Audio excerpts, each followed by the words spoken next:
Hey everyone, welcome to Pit Stops at Podium, the Rev Partners podcast, where we talk to execs who have competed and won, taking their companies from high growth to high scale. My name is Brendan Tollison. I am the co-founder and CEO of Rev Partners, and I am delighted to welcome back Channing Ferrer for our second part of this series. Welcome, Channing. Brendan, thank you. Good to see you again.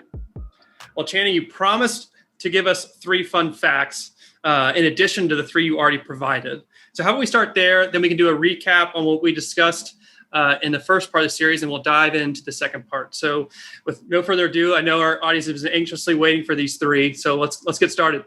All right, let's see if I can live up to it. I know I said I had a good one in there. So first of all, I am an avid skier. Skied tons of places, pretty much all the major mountains in the West Coast in the U.S. Need to get a little more under my belt in Europe, but I love skiing and done some heli skiing and so on. Wow.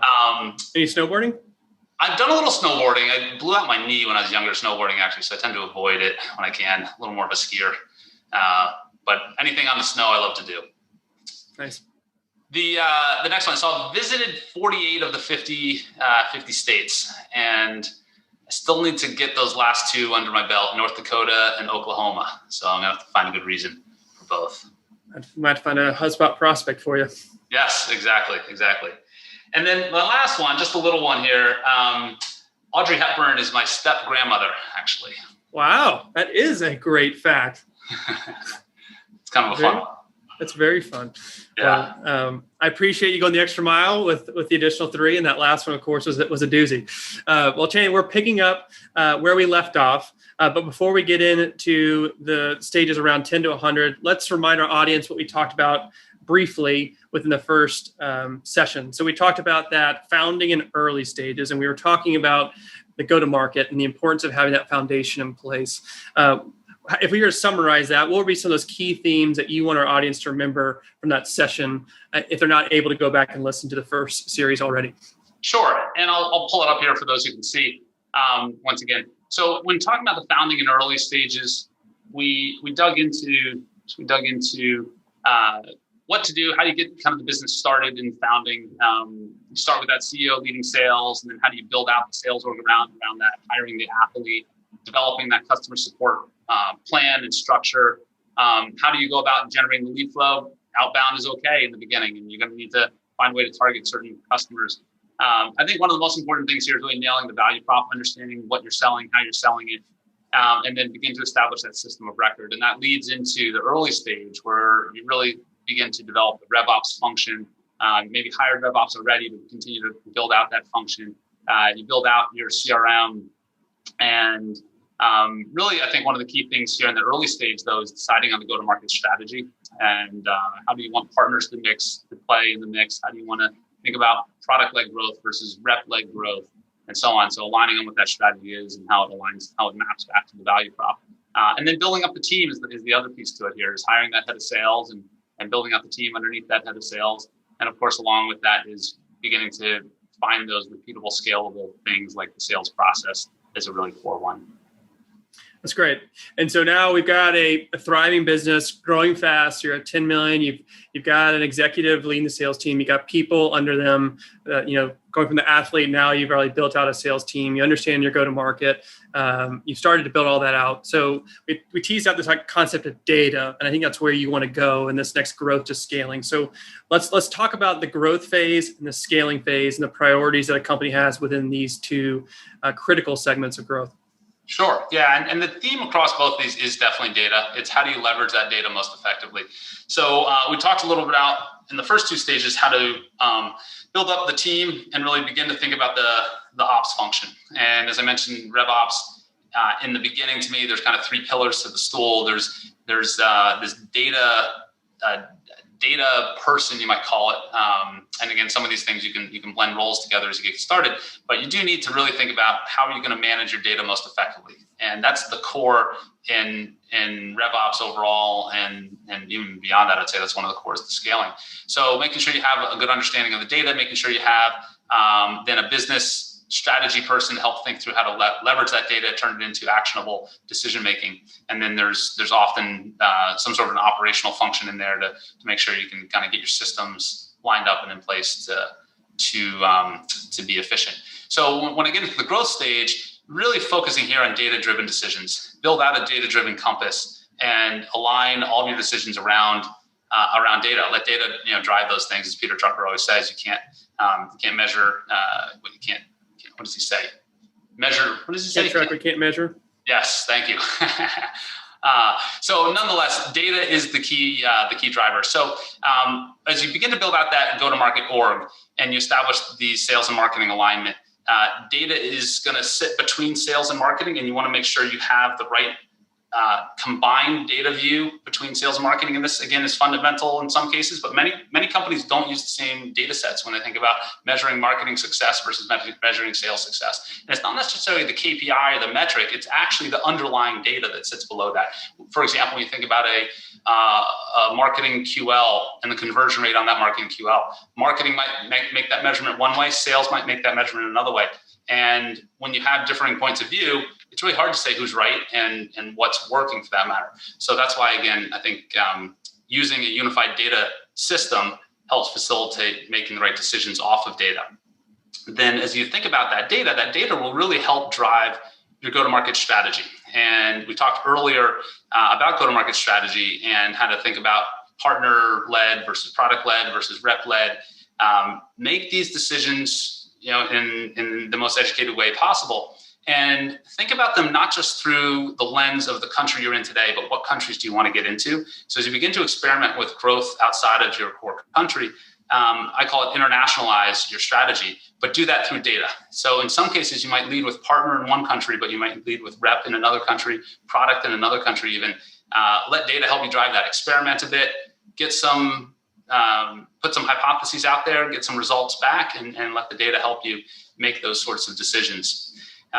The other one in here is revenue retention. We talked about this earlier, is begin to think about how do you support those customers, but really maniacally focus on revenue retention now. It's time to think about how can you improve that net dollar retention number, assuming you're a SaaS business. If you're not a SaaS business, nonetheless, still, how do you sustain growth from customers that have already bought once from you, and how do you get them to be repeat buyers? So that revenue retention concept is, I think, really critical here. It's a much easier path to growth often than trying to acquire a new customer.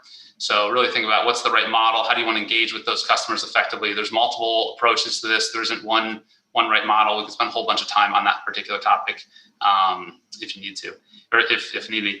And then the last bullet I have on the growth stage is just making sure you have the team ready. I think one of the things that does often also get overlooked at growth is actually the hiring element that goes in growth. You really do need to build out the team and have the org structure in place. And by the way, once again, this is going to be data that helps drive some of this. How do you size the right number of hires? How do you think about what attrition might look like as you continue to grow? I mean, one of our bigger challenges at HubSpot as we've scaled has been trying to balance headcount and figure out how many heads do we need to grow. It's not necessarily a lead flow challenge for us. It's often more of do we have the right heads in place in the right regions, and how many people are going to progress into a management role, move into a different role, maybe leave the business versus how many do we have to hire. So really getting lined up on how to think about that team growth, that headcount growth. Once again, data helps drive that. Yeah, I mean, I'd be curious to get your perspective on this with the 4 kind of stages that we're talking about. It seems like every stage is hard to get out of, but it seems like that kind of a lot of companies get stuck in this growth phase where they can't get beyond like that 10 million. And I think what you're describing is here are the different, like this will help you actually progress. And where a lot of companies get stuck is that they don't allow data actually to drive the decisions. It gets to be other things that ultimately create too much friction that slow the company down. Exactly. And when you're unsure, just refer back to the data. But the key to making this work is you have to make sure you've got your data lined up. You have to make sure that you've got some KPIs in place. You've got some leading indicators, some lagging results that you can look at. Yeah. Great. All right. Well, let's transition from growth. So growth, again, for those that can't see the slide, that's that 10 to 100 million mark. And then scaling is really 100 million plus. So as company transition into that scale phase, what are the different areas that a company should be mindful of and really prioritizing to ensure that they can continue to grow? Yeah, so this is a pretty big stage. We're just really thinking, how do you get past that 100 million and continue to move beyond? So I think this is just a subset of the bullets that probably we could build out a much deeper list here.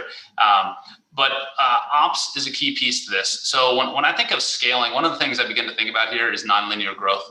And linear growth is aligning your cost basis to your revenue basis. So your costs are growing roughly at the same rate as your revenues, your bookings. Nonlinear is when you begin to think about how do I grow my revenue, my bookings faster than my cost basis. So to do that, you need ops. You need strategy and ops resources to figure that out. And that's really, I think, one of the core measures of success, frankly, of an ops team is determining how fast you can move in a nonlinear way. So definitely build out that ops team and help them. Obviously, they leverage the data to make some key decisions. KPIs are the next one. So as we begin to think about having some measures of success, of course, we'll have a bunch of KPIs out there. So when I say tighten the KPIs, which is what I wrote on the screen here, I think of what are those leading indicators and what are the results. And the way we actually think about this as HubSpot is how do you think about hindsight, insight, and foresight? And hindsight is kind of what happened already. That's pretty easy. We can just have some outputs that spit out from that. Insight is, okay, why did that maybe happen? And then foresight is what's going to happen next. So when you think about scaling, foresight becomes really critical. How are we going to be ahead of what's going to happen next? And data can help you get there. I mean, hold on, let's stop there. Can you say that was really good? What were those three? It's hindsight, insight, and foresight. Yeah, hindsight, insight, and foresight. And I think this is a really core concept to ops teams. Is often ops teams live in hindsight and insight, and they're reporting out on what just happened, and then they're giving a little analysis on what just happened. And you can look at this over the course of a month or a quarter. Here's how much business we closed. This team closed more than that team. It looked like we got more lead flow from here, less lead flow from there. That's your hindsight and your insight. But what we often overlook is how important it is on the foresight front. So using that hindsight and insight to create foresight. What's going to happen next month, next quarter? How do we get ahead of that? And how do we get ahead of ourselves 12 months from now even and begin to prepare for where we're going to be in the next 12 months? That's where nonlinear growth comes from. And that's where ops teams, I think, are super critical. I love that. That's great. Thank you. Yeah, definitely. And then I think that leads into the inefficiencies. So as you begin to identify what's working, what's not working, you can identify those inefficiencies. And, in some cases, inefficiencies mean you need to stop doing certain things and give up on it. In other cases, you have to solve for what those inefficiencies are. And this might be anything from how lead goes through a process, or how much time a rep might spend doing something that could be automated. And automation is one of the best ways to conquer inefficiencies, I find. So this is where, again, I lean on my ops team and my strategy team to help me think through how can we drive efficiencies and reduce those inefficiencies. Vector alignment is another really core concept here. And this, again, is a simple one, but the visual on this is you think about a rowboat, and if everyone's rowing in the same direction, you've got vector alignment. We're all pushing in the same way. Of course, if you have one person rowing one direction, another person rowing in a different direction, you're just going to spin that rowboat around in a circle.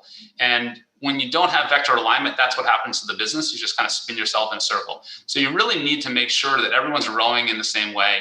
And you start applying that to the basics of marketing, of customer success, of finance, of product. If product's getting ready to launch a new product and the sales team doesn't want to sell that product, you don't have vector alignment. You're not going anywhere.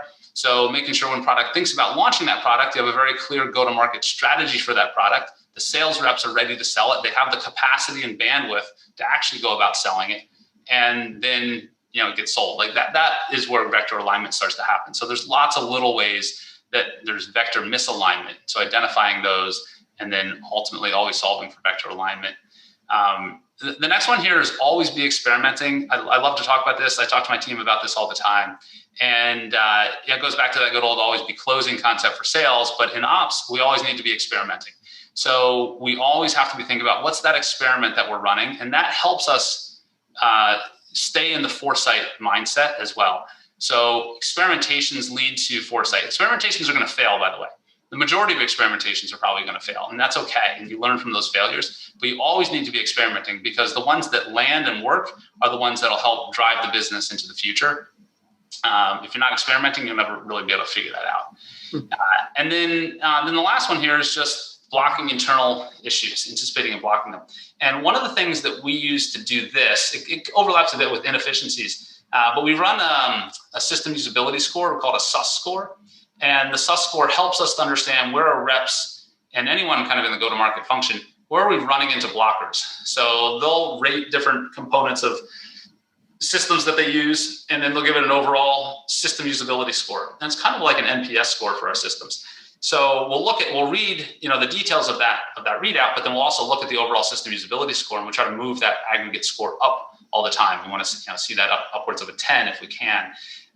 So that helps us to identify those inefficiencies and the blockers for the reps, so we can get those reps focused on selling. That's great. Well, I am always a big fan of a playbook, and the fact that you were able to create a clear, clean, and concise playbook for a company to go from founding all the way to scale is pretty impressive. And so I know I have learned a lot in terms about the whole concept of clarity, again, of where we should be focusing our time and effort in light of which stage we're at is extremely valuable and helpful. So thank you for putting this together, and thank you for sharing some of the insights that you've experienced in your career.